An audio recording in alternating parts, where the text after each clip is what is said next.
you're supposed to trust your therapist. Therapy is where you go to heal, to understand yourself, to feel safe. But what if the person you trusted most to help you turns out to be the person who sets you back even further? I was 28 when I decided to see a therapist. I had just ended a long-term relationship, and my anxiety was getting out of control. A friend recommended a local therapist, I'll call her Dr. J. She was well-reviewed, had a soft voice, and gave off this maternal energy that made me feel like I could relax. I trusted her almost immediately. In the beginning, it felt good. She validated my feelings, nodded along, gave me journaling prompts and breathing exercises. I started to believe I was finally doing something healthy for myself. But slowly, her comments started to shift. They became more personal, more invasive. At first, I brushed it off as part of the process. One session, I was talking about how I felt neglected in childhood, and she interrupted me to say, "Well, maybe your parents were doing their best, and you're being a bit dramatic." I froze.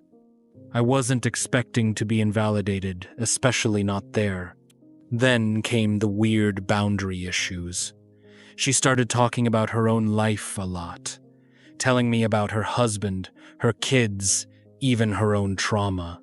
At first, I thought it was to relate to me, to make me feel less alone, but it started to take over the sessions.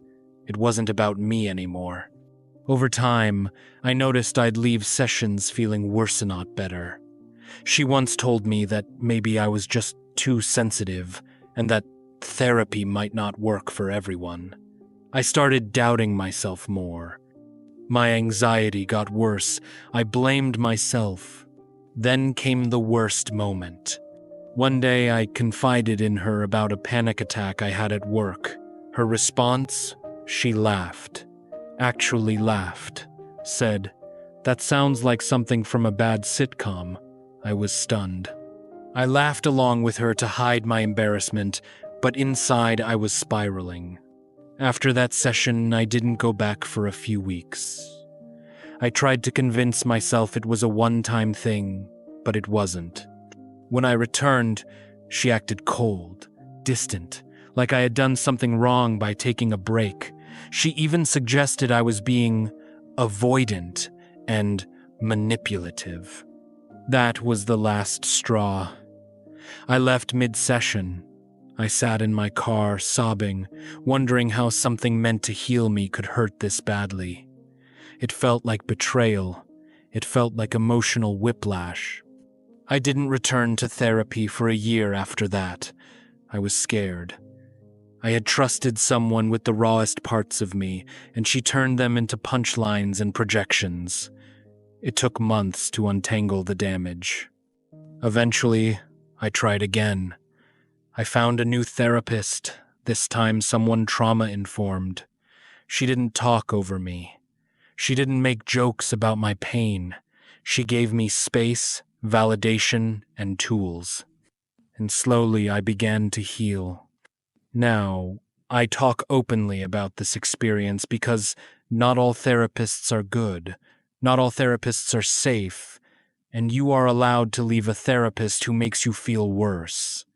Therapy is supposed to empower you, not tear you down. If you're in therapy and something feels off, trust your gut. You're not being difficult. You're not being dramatic. You deserve support, not judgment. And if you've been hurt in therapy, you are not alone. It happens, and it's not your fault.